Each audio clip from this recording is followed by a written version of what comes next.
औज़ुबिल्लाहि मिनश्शैतानिर्रजीम बिस्मिल्लाहिर्रहमानिर्रहीम। नाज़रीन, आज का जो प्रोग्राम है ये माज़ी के जितने भी प्रोग्राम हैं इन सब से हटके है, क्योंकि ये ना तो कोई सियासी प्रोग्राम है और ना ही ये इलाकाई मसाइल पे प्रोग्राम है। ये इस वक्त ज़ुल्म सितम का शिकार जो हमारे मुसलमान हैं, हमारे फ़लस्तीनी बहन भाई हैं, ये ख़ास उनके लिए है ये प्रोग्राम। और आज इस प्रोग्राम में मैंने किसी बहुत बड़े आलम को मदऊ नहीं किया या किसी बहुत बड़े फ़िलासफ़र को उसमें नहीं मदऊ किया। एक यंग और नौजवान सियासी और समाजी शख्सियत और एक पढ़ा लिखा जो है ये नौजवान हमारे साथ मौजूद है।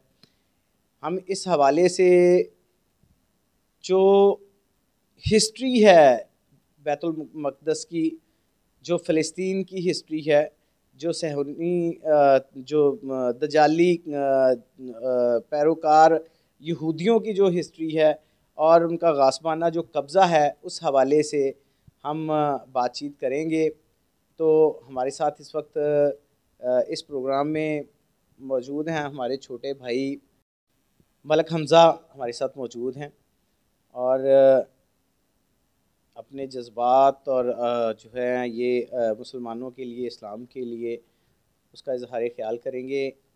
तो हम सबसे पहले इन्हें खुशामदीद कहते हैं अपने प्रोग्राम में कि हमज़ा भाई आप आए और बड़े जुनून और बड़े आपने ना अपने मोहब्बत का इज़हार किया और बहुत सारी हमारे हुक्मरानों के लिए एक पैगाम देने के लिए आए हैं आप। तो सबसे पहले अपना जो मुद्दा है मस्जिद अक्सा, इस वाले से हम आपसे बात करेंगे कि यहूदियों का जो गासबाना कब्ज़ा और इस वक्त जिस तरह से वहाँ पे जुल्म बरबियत और वहाँ पे एक बाज़ार गर्म है, उस हवाले से बात करेंगे। तो अपने ख़यालात पे रोशनी डालें। जी, मेरा नाम मोहम्मद हमज़ा है जी। मैं पाकिस्तान का शहरी हूँ। दीन इस्लाम मुसलमान घराने में पैदा हुआ, शुक्र अल्लाह का। फ़लस्तीन में जो जुल्म हो रहे हैं मुझसे देखे नहीं जा रहे और बल्कि दिखाए भी नहीं जा रहे कहीं किसी चैनल पे। ठीक है जी, जिस तरह मुसलमानों को इन्होंने घेरा हुआ है, फ़लस्तीन में मस्जिद अक्सा को शहीद कर दिया है, सिर्फ सामने ढांचा रह गया, पीछे से सारी मस्जिद शहीद हो चुकी है। इनका एक बहुत बड़ा प्लान है। फ़लस्तीनी मुसलमान जो इसराइल के अंदर, इसराइल वाले जिन पर जुल्म कर रहे हैं, हद हो गई है जुल्म की। सबसे पहले तो मैं आपका बहुत ज़्यादा शुक्रगुज़ार हूँ, आपके चैनल का, आपके प्लेटफॉर्म का, जिसने एक बहुत बड़ा स्टेप लिया है मुसलमानों के लिए, फ़लस्तीन की आवाज़ बुलंद करने के लिए। ठीक है जी, सबसे पहले तो ना जी, पहली बार 7 तारीख से जो फ़लस्तीन के अंदर जुल्म हो रहा है मस्जिद अक्सा के अंदर, अभी तक हमारे किसी चैनल ने, किसी शो ने, किसी एंकर ने आवाज़ नहीं बुलंद की।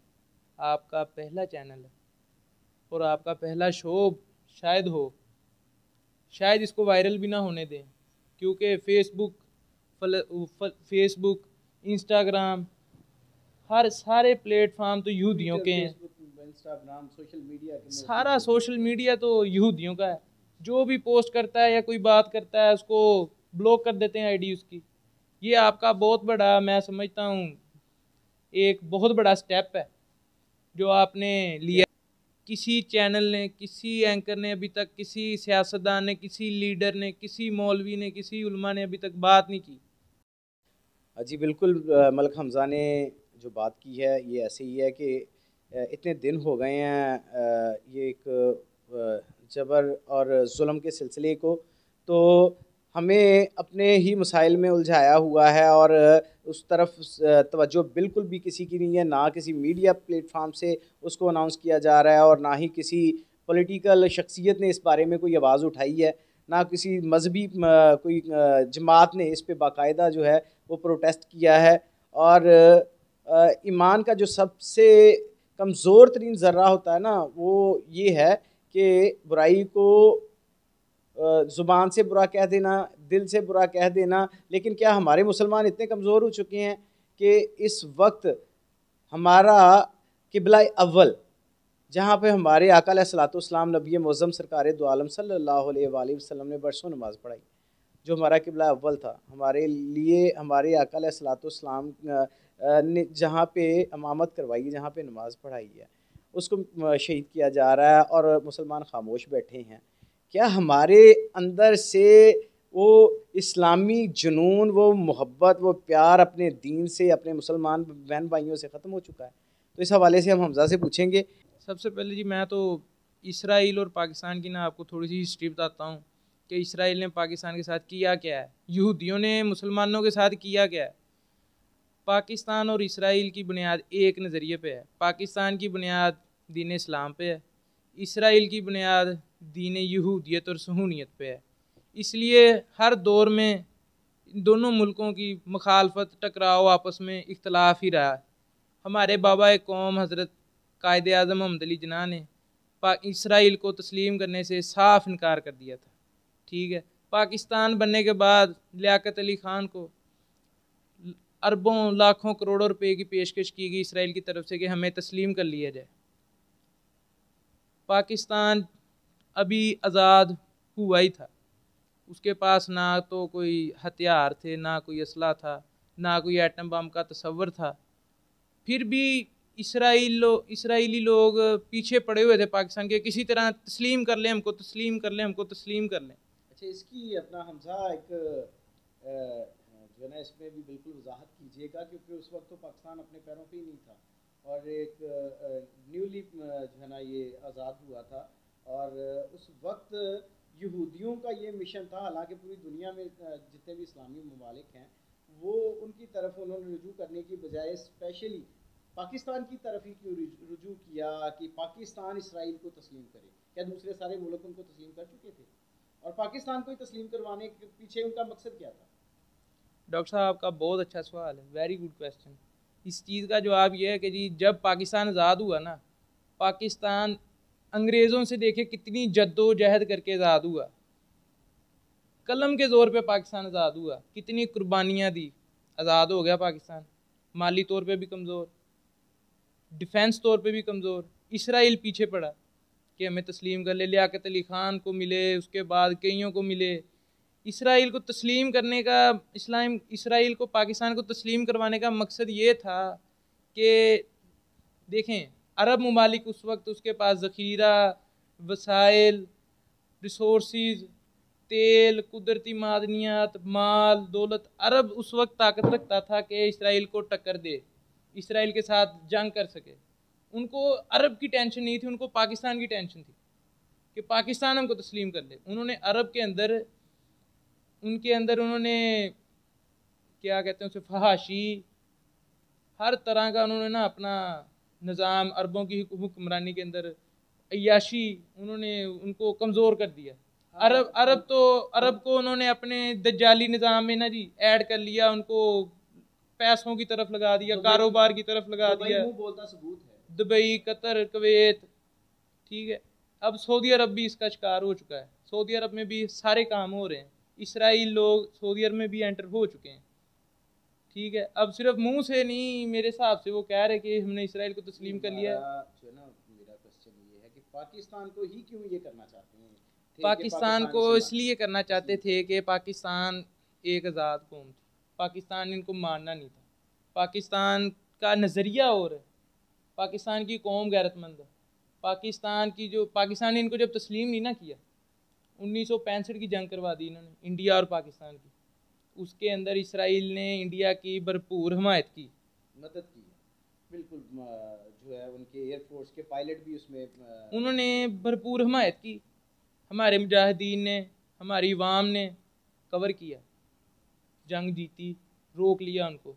उसके बाद जब उस जंग के बाद उसमें नाकाम रहे, 1971 में उन्होंने पाकिस्तान को, जो हमारे लीडरान हैं ना जी, हमारे हुक्मरान हैं, उनका तो बस नहीं चलता कि किसी तरह मुल्क को बेच दें। सिर्फ वो फ़ौज और हमारी अवाम के रद्द अमल से डरते हैं। नाज़रीन, ये हमज़ा ने जो बात की है कि वो सिर्फ उनके अंदर जो खौफ है इसराइल के अंदर, यहूदी दजाली जो पैरोकार हैं, यहूदी उनके अंदर जो खौफ है ये इस कौम का खौफ है, पाकिस्तानियों का खौफ है कि ये वो कौम है कि जिन्होंने अपने बलबूते पे ला इलाहा की बुनियाद पर इस मुल्क को आज़ाद करवा के इस मुल्क को बहुत कम अरसे में ये बड़ी तेज़ी से आगे बढ़े और पूरी दुनिया में वाहिद इस्लामी एटमी मुल्क बना। लेकिन आज का जो पाकिस्तानी, आज का जो इस वक्त जो निज़ाम है, जो सिस्टम है वो ये है कि हमारे सामने अवाम को बेवकूफ़ बनाने वाले हुक्मरान जो हैं ये एक दूसरे को ताने देते हैं, एक दूसरे को यहूदी होने के जो है फतवे जारी करते हैं, सर्टिफिकेट देते हैं, लेकिन पसे पर्दा जो है ये उनके साथ कारोबारी मरासम बनाने में लगे होते हैं, जिसकी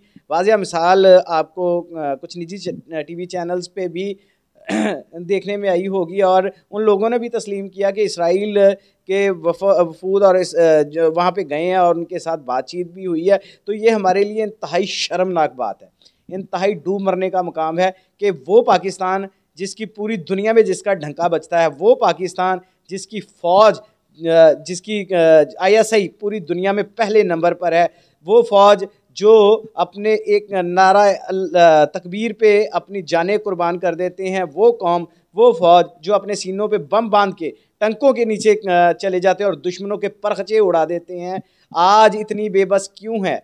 आज वो हालात क्यों हैं कि हम अपने मुसलमान बहन भाइयों को इस जुल्म से निजात नहीं दिला सकते, उनके लिए आवाज़ बुलंद नहीं कर सकते? उसकी सबसे बड़ी यही वजह है कि इन दजाली क़ुव्वतों ने, इन अलमिनाटी, इन ख़ानदानों ने मुसलमानों को पाकिस्तान समेत जकड़ के रख दिया है, इनको माशी बदहाली की तरफ धकेल दिया है, इनको आपसी जंग की तरफ धकेल दिया है, इनको आपसी लड़ाइयों में इनको वो कर दिया है। इनको हमारे अंदर सिर्फ़ और सिर्फ अगर कोई चीज़ रह गई है ना, तो वो खुद जो है ना ये एहतसाब नहीं रहा, सिर्फ और सिर्फ अपनी जान बचाओ और अपना माल इकट्ठा करो की पॉलिसी रह गई है। और हम इतने बेहिस हो चुके हैं कि हम इस मुसलमान होने की हैसियत से हम कफ़ार से टक्कर लेने की बजाय, कफ़ार का मुंह तोड़ जवाब देने की बजाय हम आपस में लड़ झगड़ रहे हैं और एक दूसरे पे कीचड़ उछाल रहे हैं, जिसका पूरी दुनिया में मजाक बन रहा है। और इस वक्त हमारे जो कितना बड़ा मुसलमानों के लिए ये लम्हा फ़िक्रिया है, कितनी शर्म वाली बात है।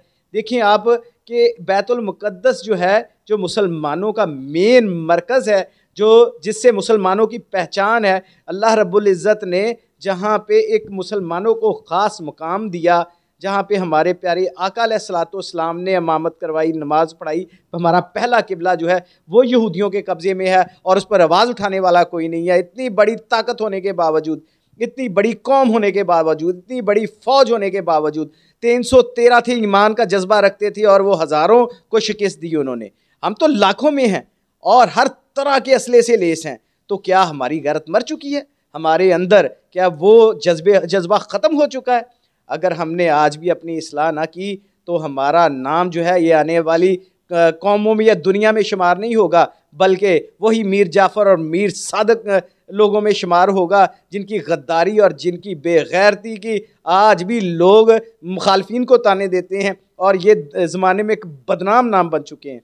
तो नाज़रीन, ये जो इस वक्त हमारे जो हालात हैं, हमें आपसी लड़ाइयों से हटके इस वक्त ये बहुत बड़ा एक इस्लामी इशू है, इस पे हमें आवाज़ बुलंद करनी चाहिए। और मैं मज़ीद, हमारे छोटे भाई हमारे साथ मौजूद हैं, एक न्यू वर्ल्ड आर्डर के नाम से जो उन्होंने एक प्लान किया हुआ है, उस हवाले से इनसे जानेंगे कि आखिर वो न्यू वर्ल्ड आर्डर का इनका मिशन क्या है और वो क्या चीज़ है। जी डॉक्टर साहब, न्यू वर्ल्ड आर्डर एक नज़रिया है जिसके ऊपर वो सारे दुनिया का ना एक नज़रिया बनाना चाहते हैं, जिसके ऊपर ना जब न्यू वर्ल्ड आर्डर मंजूर होगा ना, तब सबको ना, सारे मुल्कों को अपने आइन और अपने इस्लाम, अपने दीन से दस्तरबरदार होकर एक मज़हब पर चलाना है उन्होंने। ठीक है, इसीलिए वो पाकिस्तान के पीछे पड़े हुए हैं कि हमको तस्लीम कर लें। दज्जाल के पैरोकार बनाना चाहते हैं पूरी दुनिया, दज्जाल को पैरोकार बनाना चाहते हैं, दज्जाल के, और इसीलिए पाकिस्तान के पीछे पड़े हुए हैं, हमसे जो मर्जी ले लो, हमको तस्लीम कर लो। 1971 में उन्होंने पाकिस्तान को 2 लख्त करके रख दिया इसराइल ने, IMF के खजानों के मुंह खोल दिए कि इसराइल, ये पाकिस्तान के हुक्मरान लूट लें, जितना मर्जी खजाना बना लें। इसको अपने पाकिस्तान को दबा लिया ना, पाकिस्तान के जो लीडर हैं ये तो पाकिस्तान को तबाह कर रहे हैं, पैसे खा रहे हैं, पैसे बना रहे हैं, इनकी प्रॉपर्टियां यहूदियों के मुल्कों में सारों की, ये इसराइल के खिलाफ कैसे आवाज़ उठा लें? हुक्मरान जो है ये मिलकर फैसले ले रहे हैं और हमारी 23-24 करोड़ आवाम जो है ये उनकी मुंह की तरफ देखती है और कुछ कर नहीं पाते।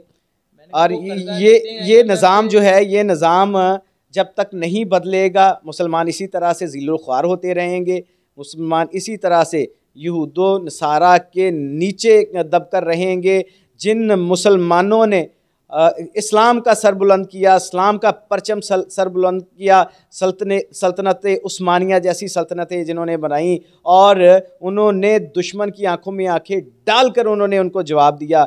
उन्होंने बेज़ंटाइन जैसी बड़ी बड़ी रियासतों को शिकस्तें दी। उन्होंने इतने बड़े बड़े उस वक्त के हलाकू खान और चंगेज़ खान जैसी कुव्वतों की, जिनकी लाखों में फ़ौजें थी, उनको नेस्तो नाबूद करके रख दिया जज्बा ईमानी की वजह से। और पाकिस्तान भी अगर मारूज़ वजूद में आया तो जज्बा ईमानी की वजह से आया। लेकिन खुदारा मुसलमानों, अपने आप को पहचानो और इन चीज़ों से, ये जो इस वक्त हम पर मुसल्लत की जा रही हैं, ये दज्जाली ताकतें, ये वही दजाली ताकतें हैं जिनका पानियों पर कब्ज़ा हो चुका है, पहाड़ों पे कब्ज़ा हो चुका है, जवाहरात पे कब्ज़ा हो चुका है, जिनका ज़मीनी मादनियात पे कब्ज़ा हो चुका है।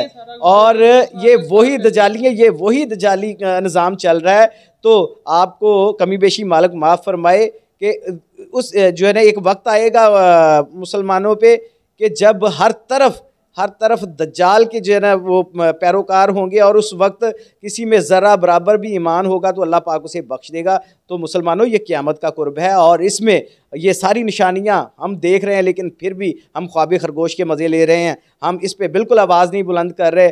और अगर क़यामत बहुत करीब है तो अपने ईमान के लिए, अपने आल के, अपनी नस्ल के, अपने बच्चों के ईमान के लिए आवाज़ बुलंद करें और इस फितने की सरकोबी के लिए जिस तरह से हो सके, जितना हो सके, अपनी आवाज़ भी बुलंद करें और इसके लिए अपना हाथ भी उठाएं और अपनी आवाज़ भी जो है ना उठाएं। क्योंकि अल्हम्दुलिल्लाह मैं अहले ईमान हूँ। मैं एक सोशल मीडिया की वसातत से, बेशक ये उन्हीं लोगों के जो है ना ये प्लेटफार्म्स हैं, मैं एक पूरी कौम के लिए पैगाम है कि अगर हमने आज अपने अंदर ये ईमान का जज्बा बेदार ना किया तो हमारी नस्लें बर्बाद हो जाएंगी। और ग़ुलामी तो हम वैसे भी कर रहे हैं, लेकिन हम ना अल्लाह को मुंह दिखाने के काबिल रहेंगे और ना अल्लाह के हबीब को मुंह दिखाने के काबिल रहेंगे। तो खुदारा अपने मुसलमान बहनों और भाइयों के लिए, निहत्ते फ़लस्तीनियों के लिए, बैतुल मुक़द्दस के लिए आवाज़ उठाएं।